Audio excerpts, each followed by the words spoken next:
Good afternoon student. तो आज का जो टॉपिक है वो है burn. So what is a burn, आप लोगों को कुछ पता होगा बर्न के बारे में। तो हम जो आज इस टॉपिक के अंदर डील करेंगे वो है कुछ स्पेसिफिक ऑब्जेक्टिव, जिसे introductions, definition and causes of burn, degree of burn, then criteria for burn admissions, complication of burn, first aid for burn, management of burn and nursing care plan for burn. Okay, अब next हम लोग introduction देखते हैं। So the skin is the largest organs of the body and has the many functions. जैसा कि हमने आपको बताया कि जो स्किन होती है वो हमारे बॉडी की एक लार्जेस्ट पार्ट होती है, लार्जेस्ट ऑर्गन होती है, जो कि हमारे पूरी की पूरी बॉडी को क्या करती है, कवर करके रखती है, प्रोटेक्ट करके रखती है, ठीक है। और इसे प्रोटेक्शंस प्रोवाइड कराती है, as well as prevention excessive amount of waters from the living the body.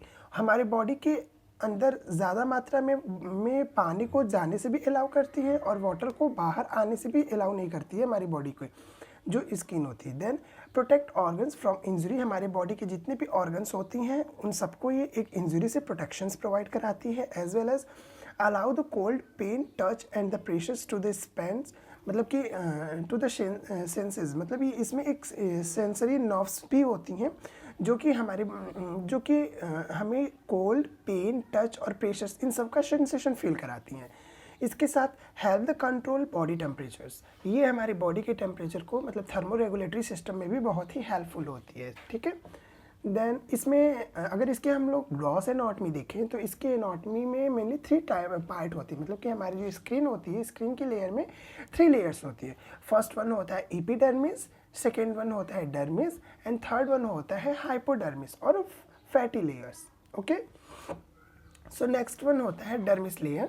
So dermis layer is a outer most layer. ये एक आउटर मोस्ट लेयर होती है जो कि प्रिवेंट करती है हमको बैक्टीरिया से, वायरस से और फॉरेन सब्सटेंस से, ठीक है।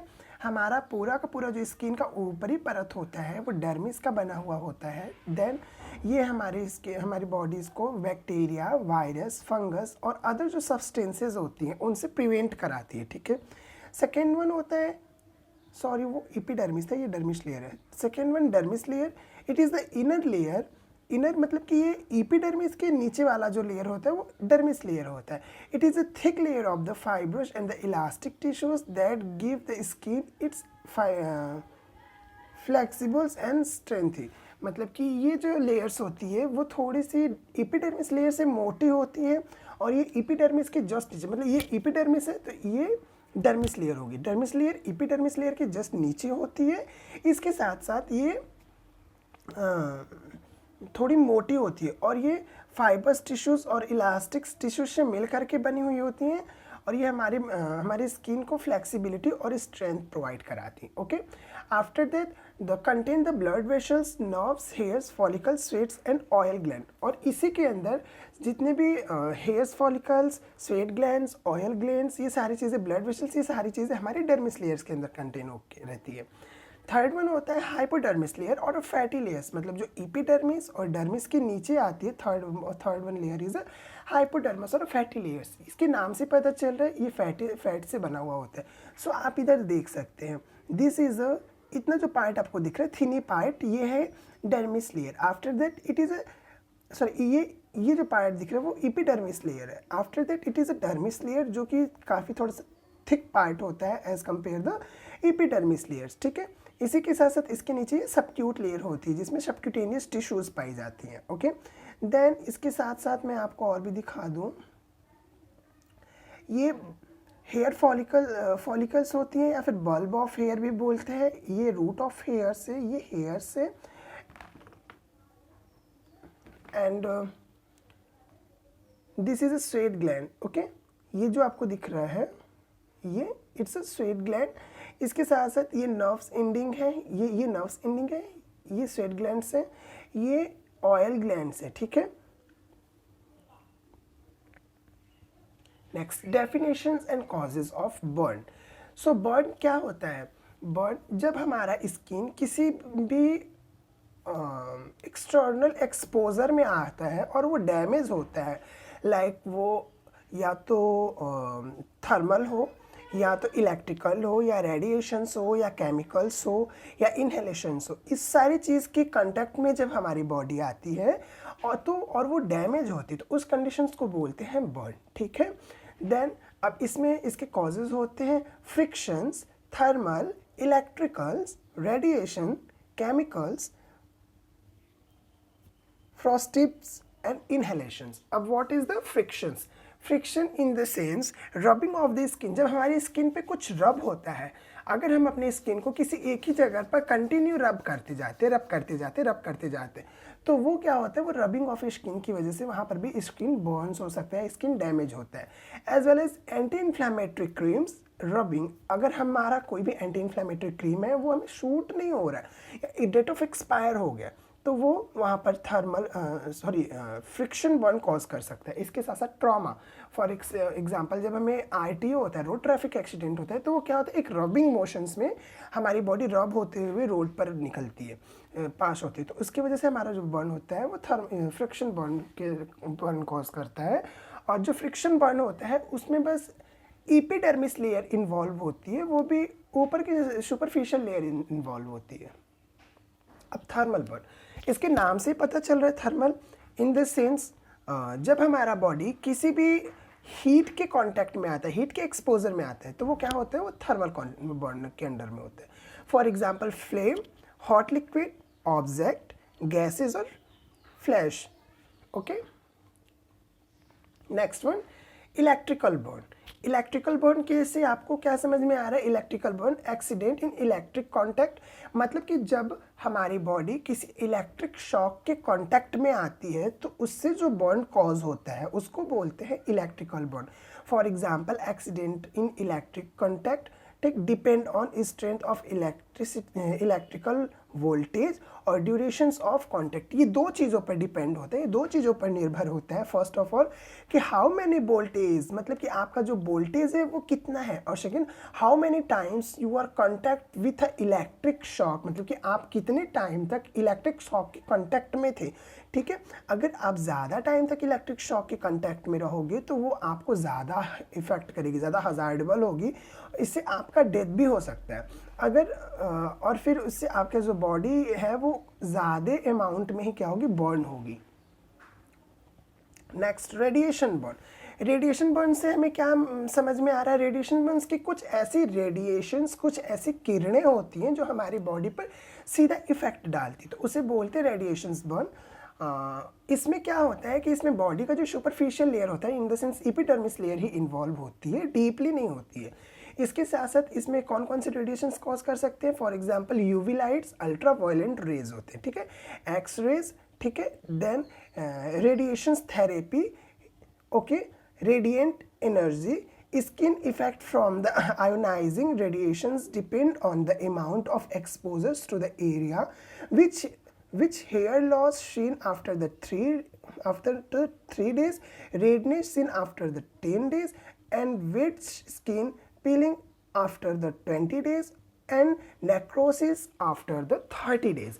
तो इसमें ये बता रहा है कि जो रेडिएशंस बर्न होता है, आप रेडिएशंस बर्न के कांटेक्ट में जब 3 दिन तक रहोगे तो उस एरिया का क्या होगा, हेयर लॉस होने लगेगा। मतलब आप इस एरिया में हो तो इस एरिया में अगर आपका बार बार 3 दिनों तक, 3 से 4 दिनों तक कंटिन्यू आपका अगर रेडिएशंस आ रहा है, रेडिएशंस की इफेक्ट हो रहा है इसके ऊपर, तो फर्स्ट 3 डेज में आप इस पे देखेंगे कि यहाँ का जो हेयर्स होगा वो लॉस होने लगेगा। आफ्टर द 10 डेज, ये जब 10 डेज हो जाएगा तो वहाँ पर क्या होगा कि रेडनेस आपको दिखने लगेगी, रेडनेस और डिस्कलराइजेशन ऑफ स्किन, ये स्किन का यहाँ पर डिस्कलराइजेशन होने लगेगा। आफ्टर दैट ये जब 20 डेज हो जाएगा तो 20 डेज में यहाँ पर क्या होगा कि वेटिंग, मतलब कि यहाँ का जो स्किन है ना वो वेटिंग होने लगेगी, वेट मतलब गीली गीली सी दिखेगी, ठीक है। नेक्स्ट 30 डेज मतलब 1 मंथ के बाद यहाँ का एरिया नेक्रोस होने लगेगा, यहाँ की जो टिश्यूज है वो नेक्रोसिस होने लगेगी। नेक्रोसिस इन द सेंस मतलब कि डेड ऑफ सेल, मतलब इस एरिया का, जिस एरिया में लाइट जो है आपकी वो इफेक्ट डाल रही है, यूवी रेज जो आपकी इफेक्ट कर रही है, वो उस पूरे स्किन सेल्स को क्या करेगी, डाई कर देगी after the 30 days. Next chemical burn, okay, it's a most important और बर्न। सो ये जब हमारी बॉडी किसी एल्केलाइन और किसी एसिडिक, हाँ स्ट्रॉन्ग एल्केलाइन या फिर स्ट्रॉन्ग एसिडिक इन्वायरमेंट के कांटेक्ट में आती है, तो उस वजह से जो हमारा बर्न होता है उसको बोलते हैं केमिकल बर्न। आप लोगों को एक मूवी याद होगी, छपाक मूवी, जिसमें कि जो विलन होता है वो उस लड़की के ऊपर एसिड बर्न ही करता है, जिसकी वजह से उसका वन साइड ऑफ फेस क्या होता है, पूरा बर्न हो जाता है। ओके, सो इसकी जो कॉजेज होते हैं किसकी चीज़ों से, strong acid, sulphuric acid, okay, strong base, detergent, solvent. Okay, next sulphuric acid as found in the total cleaners, sodium hypochlorite as found in the bleach and the halogenated hydrocarbonates as found of the pain remover. Tissues destructions may continue for the 72 hours after the chemical injury. तो इसके कहने का जो मतलब है, ये यहाँ पर आपको कुछ एजेंट के नाम बताए हैं, जैसे कि sulphuric acid, sodium hypochloride and the halogenated hydrocarbons. ये सारे ऐसे मटेरियल्स हैं जिसकी वजह से हमारा केमिकल्स बर्न हो सकता है। इसके साथ साथ after the 72 hours of the burn यहाँ पर टिश्यूज डिस्ट्रक्शंस होने लगेगा। ओके, मतलब कि टिश्यूज डिस्ट्रक्शन मतलब कि वहाँ के जो टिश्यूज है वो डिस्ट्रैक्ट होने लगेंगे। Then frosty bit in the मतलब कोल्ड इंजरी, ठीक है, कोल्ड इंजरी है frosty bit.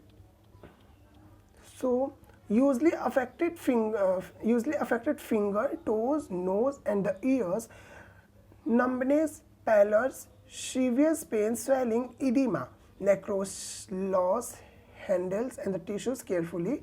Skin appears motile blue and the yellowish while the wax. Okay, इसके कहने का जो मतलब है, ये मोस्टली फिंगर्स में, टोज में, नोज में और ईयर्स में पाया जाता है। इसके जो साइन एंड सिम्टम्स हैं वो नंबनेंस होता है, पैलर होता है, severe pain, swelling and oedema होता है। इसके साथ साथ सेंसरी लॉस होने लगती है, हैंडल द टिश्यूज केयरफुली, और इसमें जो टिश्यूज हैं उनको बहुत ही केयरफुली हैंडल करना पड़ता है। स्किन अपेयर मोटाइल ब्लू, और इसका जो स्किन का कलर था वो मोटाइल ब्लू होने लगता है या येलोइश विद द वैक्स, या तो फिर येलोइश होने लगता है। अब इसके अंदर हम इंटरवेंशन क्या क्या कर सकते हैं, warm rapidly and the constitutionally for the 50 to 20 minutes. हमें इसको वार्म करना है फॉर 50 to 20 मिनट्स के लिए। अवॉइड द स्लो थेरेपी, हमें avoid slow thriving and do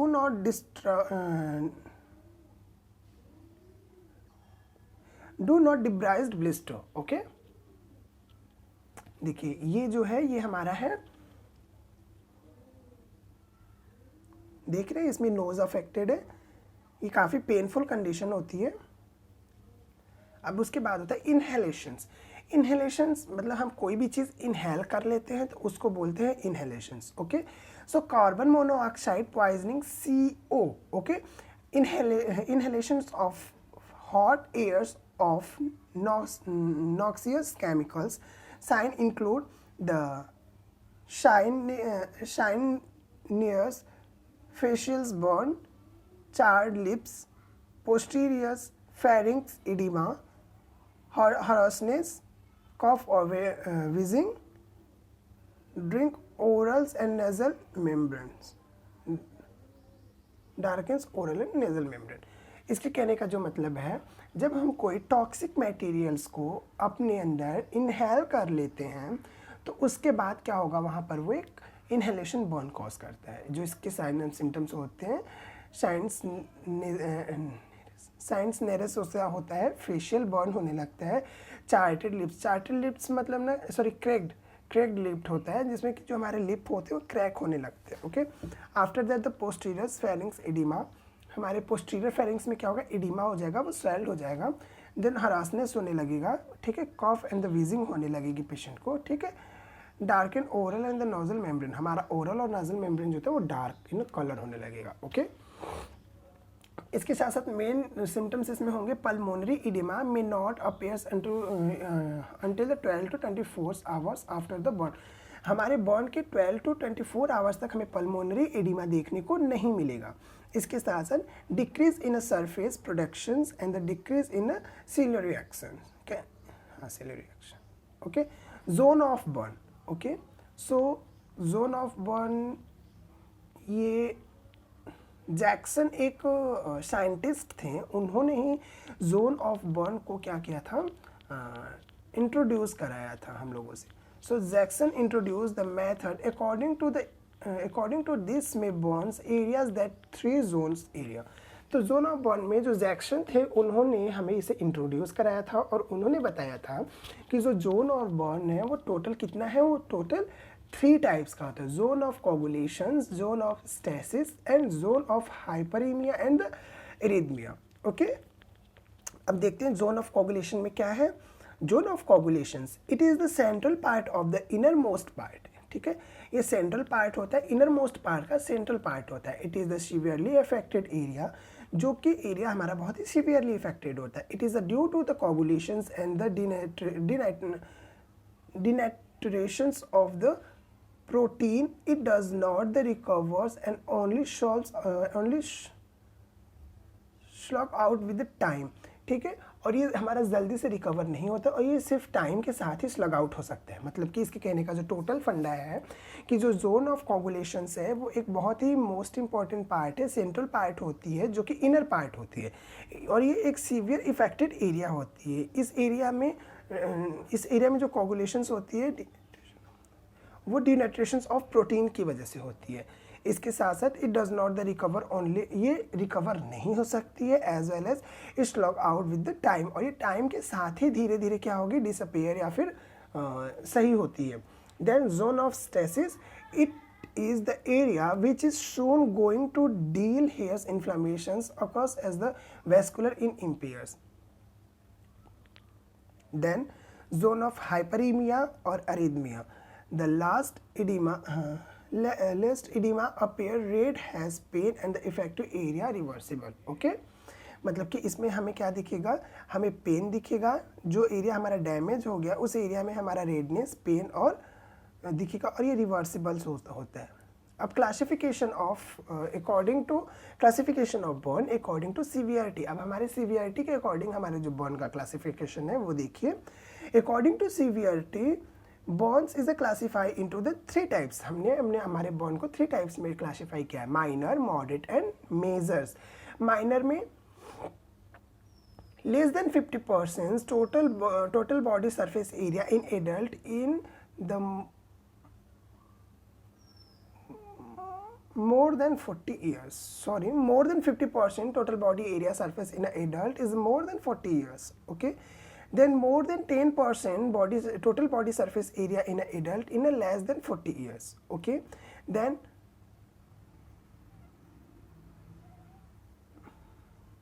more than 10% of total body surface in children in more than 10 years. Okay, अब moderate में आते हैं 15 to 20% of total body surface in adult in a more than 40 years, 10 to 20% of total body surface area in adult in less than 40 years, 10 to 20% of total body surface area in children in the more than 10 years.